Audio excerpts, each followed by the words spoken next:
Hello tout le monde, on se retrouve aujourd'hui pour la dernière ronde des parties qui se faisaient à la règle du jeu, donc la 4e journée qualificative pour le Lorcana Ronald Open, jour 2. On se retrouve donc pour la 5e game, on a donc 2 personnes qui sont à 3 victoires, on joue la qualification pour le jour 2. Celui qui gagne cette partie se qualifie en jour 2, et là on est content, on aura un bon seeding, etc. etc. Je vous expliquerai tout le reste plus tard. En tout cas, vous en faites pas, avant la finale, je vous expliquerai un petit peu l'arbre, comment il a été défini, etc., etc. Ne vous en faites pas. Pour l'instant, prenez du temps pour vous, mettez-vous chill dans votre canapé, regardez la partie, ça va être incroyable. Partie entre Biway et Ebisuka, je vous laisse découvrir ça. Et donc on a, comme je vous l'ai dit, Glim Biway contre BJK Ebisuka. Une partie qui va être super intéressante, on va se retrouver avec un violet-gris contre un jaune-rouge que l'on voit assez peu fréquemment, donc ça va être intéressant de le voir un petit peu comment il fonctionne aujourd'hui entre les mains de Ebisuka. Je me rappelle avoir vu le jaune-rouge qui avait un petit peu performé à Ghent, donc intéressé de voir comment ce deck a pu évoluer. Normalement on est sur soit du contrôle, un peu hard control, un peu à base de maléfique dragon, à base de cavalier attaque, à base de pas mal de cavalier, excusez-moi, ça va me revenir, cavalier sans tête. Et ce genre de deck là pour aller contrôler directement, ou alors on va partir sur la version heal qui nous permet donc de payer moins cher les personnages que l'on veut jouer à base de Reben qui permet donc de heal et de diminuer le coût d'un personnage de la valeur qui a été heal. On verra ça, comment ça se passe juste après. En attendant, dites-moi maintenant dans les commentaires qui vous pensez qui va gagner dans ce match et on verra à la fin qui a raison parmi vous tous. Donc le tour 1 pour Ebisuka a été une Mulan T2, on n'a pas Ruben, donc je sais pas si elle joue les Ruben des mamies feuillage peut-être pour essayer d'abaisser un petit peu le coût des autres personnages. Je ne sais pas exactement son deck à ce moment-là. En tout cas, Biway, lui, il a réussi à sortir une très belle sortie, étant donné qu'il nous fait un garde du palais avec un Jean-Christophe T2, puis T3, on va poser un nouveau Jean-Christophe et un crochet, on pose du board, on s'installe, et on va dire que là, on va partir à l'aventure. On est parti 2 fois à l'aventure avec les personnages. On est déjà à 4 de l'or. Et on dit à Ebisuka, va falloir que tu te réveilles, ma copine, parce que là, je vais pas te laisser le temps de trop réfléchir. Et là, on le voit, hein, d'ailleurs, Ebisuka en pleine réflexion. Déjà, au tour 3, on a du mal à savoir quoi ancrer. Oh là, on est en train d'ancrer une Judy Hopps. Ok. Et on joue rien non plus au tour 3. Ah oui, non, là, ça va coûter très très cher, je pense, pour Ebisuka, qui n'a pas joué tour 2, qui n'a pas joué tour 3. Là, en plus, là, on arrive à sortir une Isma pour Biway, une Isma magnifique qui, si elle reste sur le board, va lui permettre de se relancer la main derrière. Il lui reste plus qu'une seule carte en main. Si c'est une ancrable, c'est exceptionnel. On est évidemment parti à l'aventure avec tout le reste. 2, 4, 5 de l'or en plus. On va poser un petit Bambi. Petit Bambi éthéré, si je ne dis pas de bêtises. Du coup, de souvenir, c'est lorsque le personnage s'incline, on va piocher, on va regarder le nombre de cartes qu'il y a en dessous de ce deck et révéler un personnage que l'on met dans la main ou révéler tous les personnages qu'on met dans la main. Je vais vous mettre l'image en grand dans le bas de la vidéo et comme ça vous pourrez savoir exactement ce qui s'est passé. Pour 5, on va jouer une Elsa, on s'est vidé la main complètement, on a Isma qui nous relance en faisant cet effet. Étonnant d'ailleurs d'avoir préféré ne pas prendre la Bambi, mais de toute façon la Bambi elle tape un peu fort, 3-5, ouais, ça aurait été un petit peu problématique. Et on a de toute manière un cavalier attaque pour Ebisuka qui va lui permettre de gérer cette Elsa directement en arrivant. On va boost la Bambi, Bambi qui va soit aller trade, soit... Oui, évidemment qu'on va aller trade cette Isma. On révèle une carte, si c'est un personnage, on la prend en main. Visiblement c'était un personnage. D'ailleurs, je crois que c'était un Ruben. Donc on a bien la version qui, entre guillemets, heal des dégâts et abaisse le prix. Pour le crochet, le génie évidemment également. On part à l'aventure avec tout ce qu'on peut. Le but c'est d'aller vite. Et là, on n'aura pas la manière pour revenir, je pense, pour Ebisuka. Pas grand chose. Si, peut-être qu'elle elle avait réussi à trouver son cavalier sans tête sur la dernière carte. Peut-être qu'elle aurait pu potentiellement s'en sortir. Je pense que ça aurait été très compliqué de toute manière. D'ailleurs, je suis même pas sûr qu'elle ait énormément de possibilités de s'en sortir dans ce match-up. Hein. Je pense que c'est vraiment très très très difficile. Notamment si elle rate soit son tour 2, soit son tour 3. Ça va coûter très très très très très très cher pour Ebisuka, vu la liste de Biway. Les mélanges ont été faits, les mulligans également, la coupe parfaite des deux joueurs. Ebisuka qui va ancrer un lumière pour jouer sa petite Mulan T1. Voilà, on arrive quand même à avoir ces T1 pour Ebisuka, c'est déjà moins affreux que ce à quoi on aurait pu s'attendre. C'est des choses, des fois, qui arrivent. Ouh, on enlève un Mowgli pour jouer le Ruben. On préfère ancrer Mowgli, malgré qu'en face, on sache que ça joue un violet gris. Je sais pas s'il joue beaucoup d'actions, hein, Biway. Je suis pas certain qu'il soit sur une version où il y a énormément d'actions. Alors, si on arrive à toucher une action, on est toujours content, mais... Ah bah, en voilà une, tiens. Elle était là, et on va jouer cette petite Lilo. Cette Lilo qui est un petit peu embêtante, étant donné que, durant le tour adverse, à chaque fois qu'elle prend un dégât, la première fois qu'elle prend des dégâts, ceux-ci sont annulés. Voilà, vous pouvez lui mettre 8 dégâts dans la tronche, elle sera là en mode c'est ciao mon ami, la prochaine fois tu réfléchiras avant de me poser des dégâts.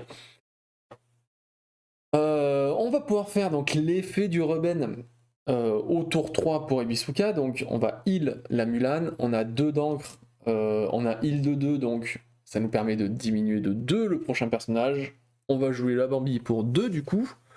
On va quand même en créer une carte, un cavalier attaque.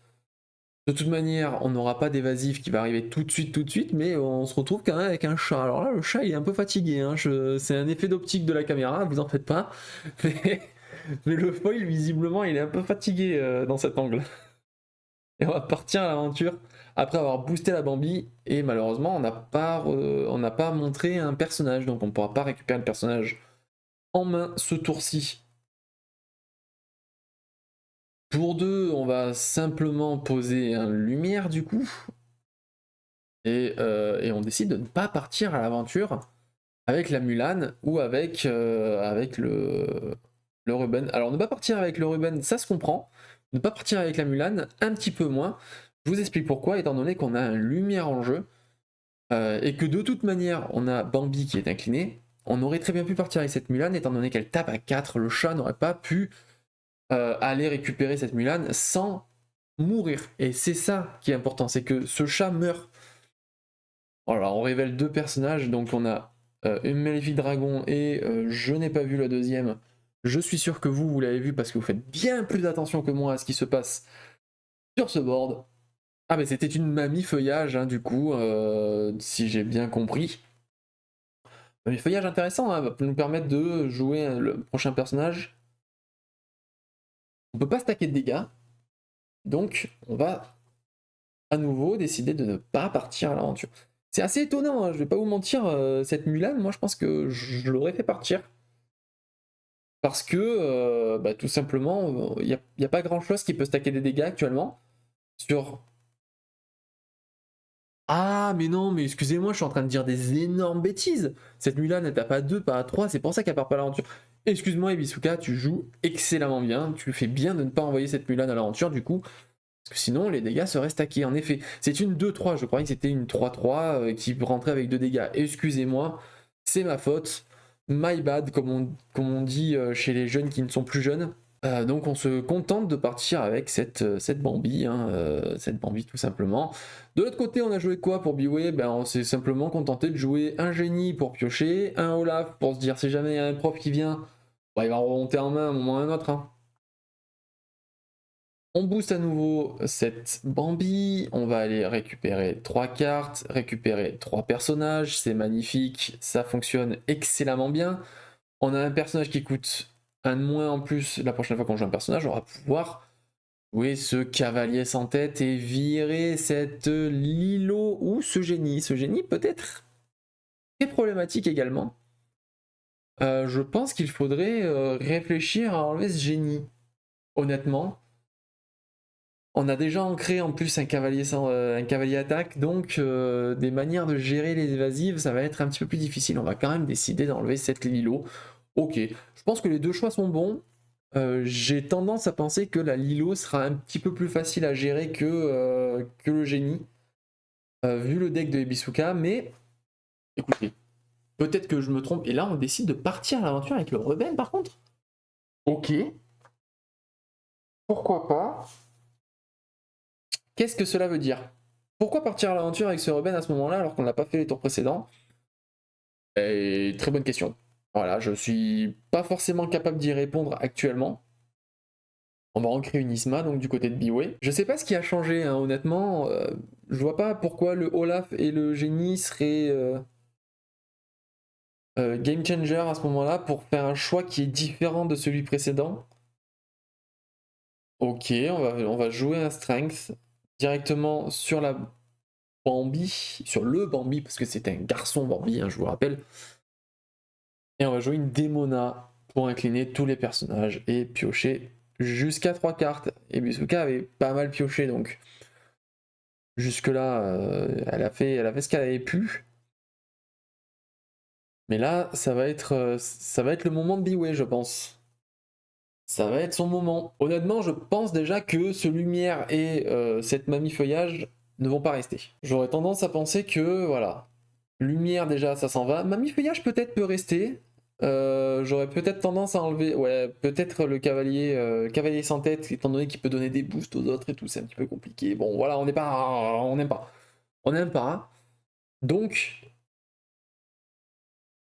on se contente d'enlever ce Olaf et de gérer ce qu'on peut. Je pense que ce chat, il va devoir aller prendre quelque chose à un moment. Oh, on va décider d'enlever la Mulan. Ok, intéressant. On aurait pu également essayer de récupérer cette mamie feuillage. Il doit simplement se dire que de toute manière, elle est à 5 d'encre. Alors, du coup, cette Mulan, elle était censée être gratuite, hein, étant donné que mamie feuillage est toujours en jeu. Voilà, elle l'a vu, très bien, magnifique. Ils arrivent à suivre le jeu, c'est exceptionnel. Oui, pour moi, en fait, Mulan n'était pas forcément la cible. Pour moi, c'était soit il fallait prendre le Ruben, soit il fallait prendre le mamie feuillage. Ruben, c'était espérer qu'il n'y ait pas de Mulan dans la main. Bon, c'était tout à fait possible. Ouh, 1, 2, 3, 4, 5, 6, 7. Et oui, et en plus, ça coûte 2 de moins parce qu'elle a heal la Mulan. Ça fait 9. Et là, il va falloir faire un choix. Qu'est-ce qu'on bannit? Ouais, je pense que bannir cette démon-là, c'est pas une mauvaise idée. Bannir le génie, ce n'est pas une mauvaise idée non plus, hein, étant donné qu'il a stacké des dégâts. C'est loin d'être une mauvaise chose, honnêtement. Et en plus, il est évasif, donc c'est une galère à gérer. Le problème, c'est que cette démona, c'est affreux. Une démona comme ça, c'est affreux, c'est ingérable. Génie, il y a un petit peu plus de manière de le gérer que la démona. Démona, ça a 6 PV, ça peut trade tout ce qu'il y a dans le board actuellement. Même Maléfique Dragon, elle survit pas sur démona. Bon, autant vous dire que c'était probablement une cible plus prioritaire qu'une évasive où on a des solutions pour Ibusuka, hein. On peut très bien avoir un cavalier attaque, un cavalier sans tête, qui permettent de cibler les génies, les deux. Donc on avait quand même de quoi faire, hein. On avait quand même de quoi faire. Je pense qu'il vaut mieux laisser ce génie en vie, hein. On est d'accord sur ce point. Angèle pour Lexington, ancré Angèle pour Lexington. Pour 2, on va se poser une petite caloune. Bah ouais, mais maintenant ton Ruben il va pas faire le malin, on va décaler 2 dégâts. Bah oui, pour enlever cette mamie feuillage. Assez dommage, hein. Assez dommage. Assez dommage. Le chat qui vient faire ses petites emplettes. Et je vois pas trop comment elle aurait pu jouer mieux Ibisuka en fait cette partie. On tape toujours à 2, hein. On tape toujours à 2 sur cette Mulan. Bon, maintenant on tape à 3. Pour 4, on a 5 pour 5. Ah oui, bah du coup le lumière qui coûte 2. Pour 5, on va faire le Stitch. Et là, bah là, ça va être compliqué, là, hein. Là, ça va devenir un petit peu plus difficile. Moi, je partirai à l'aventure avec cette maléfique, mais bon, je vois pas trop ce qu'elle peut faire de mieux. Je pense que cette maléfique part à l'aventure, tout simplement. Ouais. Et on va prier. Voilà. On va prier pour pas qu'il y ait un raging plus ardent que le feu des volcans. Parce que là, le plus ardent, il fait un petit peu mal. Mentir. Le plus ardent, il est pas drôle. Pour Ibisuka. Une Isma, ok. Bon, c'est pas la pire des choses. On va déplacer 2 dégâts du génie sur... Ouais, ça c'est bien joué ça. On va envoyer la Kaloun dans la Maléfique. On monte au lore, hein. 7, 6, alors ça n'a pas été mis à jour sur la tablette, ne vous en faites pas. 8, ouais. 7, 8, c'est bon, ça a été mis à jour sur la tablette, c'est magnifique.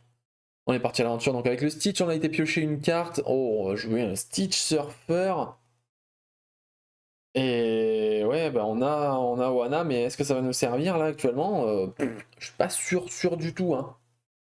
Je suis pas certain que ça va vraiment nous aider très fortement ce tour-là. Et ouais, on peut pas faire grand-chose, hein. Le chat qui bloque complètement le jeu. Ouais. Là c'est compliqué. Je sais pas trop comment peut s'en sortir Ebisuka. Je pense que Biway va tout simplement poser. Voilà, on va se contenter de poser une Elsa. Incliner la Mulan. Marrant, moi j'aurais incliné Lumière, je pense plutôt, mais ok, intéressant. J'aurais incliné Lumière, moi.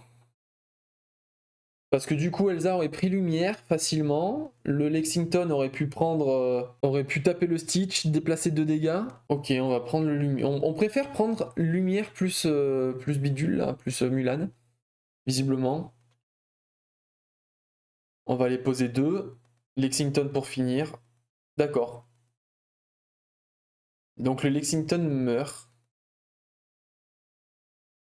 Ah oui, mais attendez, oui, c'est une 4-5 le Stitch. Je sais pas s'il n'y avait pas un tour plus opti, mais en tout cas, je pense que Biway a fait un très bon tour. Bien joué d'avoir pu décaler 2 dégâts comme ça. Là, on se retrouve avec beaucoup de dégâts sur la Elsa, par contre. Ça, c'est indéniable. Est-ce qu'on avait un meilleur tour? Je vous laisserai me dire dans les commentaires si vous avez vu un meilleur tour à ce moment-là. Mais non, je pense que c'était pas trop mal en vérité, hein. Je pense que c'était pas trop mal en fait. Évidemment, ce Stitch qui a été combattre ce chat de l'enfer. Pour 3 Ohana, on va aller piocher 3 avec le Stitch, enfin avec les dégâts qui étaient sur le Stitch. Étant donné que en fait ce Ruben maintenant il sert plus forcément à grand chose, hein, on va pas se mentir. Parce qu'on tente simplement de vouloir aller chercher des cartes. Pour 2, on va décider donc de... Pas du tout. On va chanter une berceuse. Puis on va faire le cavalier attaque pour permettre de gérer cette Isma. Donc on va empêcher la pioche de Biway. C'est un tour ok. Écoutez, au moins le Ruben aura trouvé une utilité ce tour-ci. Ce qui n'était pas gagné. Et là on commence à avoir un petit peu trop d'évasive. Hein. Ça va commencer à être difficile. Hein, ce Dumbo qui nous permet donc d'aller piocher avec Elsa au moins une fois. Peut-être avec Génie. On va ancrer. Ouais, on va faire l'effet avec Génie également. On va passer à 12 de l'or. Pour 2, une Lilo. Et là, c'est parti mon kiki. Je vois pas trop ce qu'il reste à faire. Prochain tour, si les cartes sont pas gérées, ça va faire 2, 3, 4, 5, 6, 7 de l'or. Bon. Autant dire que ça va me sembler vraiment très difficile pour Ebisuka de réussir à gagner cette partie. À moins qu'on ait un Raging Storm, peut-être sur un Raging Storm, on peut espérer. On peut potentiellement espérer. On part à l'aventure avec tout. Raging Storm. 5. Ou alors on pose l'étal. Si on a un personnage qui fait 2 de l'or, autant jouer. Là, une Maléfique Dragon serait pas mal. Hein. Parce que je suis en train de dire des choses depuis tout à l'heure, mais là, Maléfique Dragon, ça serait cool. Hein. Mamie, c'est une mamie feuillage. Ok, pour 5. On va aller se poser un petit Stitch. Pour 2. Joue-moi Smougli par pitié. À moins que tu aies autre chose à faire pour 3, mais. Mamie feuillage. Oui, encre. Oui. Pour 2. Le Mougli. Qu'est-ce que c'est qu'il y a en main? Bon, il n'y a pas de défausse. Mais au moins, on a pris le board. Part à l'aventure avec tout. Par pitié, part à l'aventure. Ah non, attends, je crois que là, c'est plus possible. 2, 3, 4, 5, 6, 7. Il passait à 18. Et étant donné qu'il a un Cobra, ben, c'est gagné pour Biway. Félicitations à Biway, du coup, qui gagne cette partie 2-0 contre Ebisuka. C'est dommage, hein. C'est très dommage parce que ça aurait pu réussir à faire de belles choses. Mais bon, bah, malheureusement, il n'a pas réussi. Elle n'a pas réussi forcément à s'en sortir. Ouais, elle est en train de montrer, hein, elle est en train de montrer des Elsa, elle est en train de montrer des petites Sissou. Les petites Sissou qui auraient pu l'aider. Elle aurait pu réussir à grappiller un petit peu du lore par-ci par-là. En tout cas, la deuxième partie a été un peu plus serrée. Je pense que s'il n'avait pas Cobra en main à ce moment-là, c'était pour Ibisuka, mais bon, c'est comme ça. Biway qui a vu énormément de cartes, qui a permis de se faire une très bonne main et utiliser les cartes qu'il avait besoin au bon moment. En tout cas, félicitations à eux deux. Biway qui se qualifie pour le jour 2. Spoiler alerte, moi je le sais, Ibisuka s'est quand même qualifiée sur le jour 2. Alors elle n'était pas qualifiée de base, il me semble, mais il y a eu un désistement qui fait que elle était en jour 2 et ne vous en faites pas, vous allez la revoir dans le prochain cast. Sur ce, je vous laisse. J'espère que ceux que vous m'avez commenté, vous aviez le commentaire juste. Et sinon, on se retrouve à la prochaine partie pour un nouveau cast.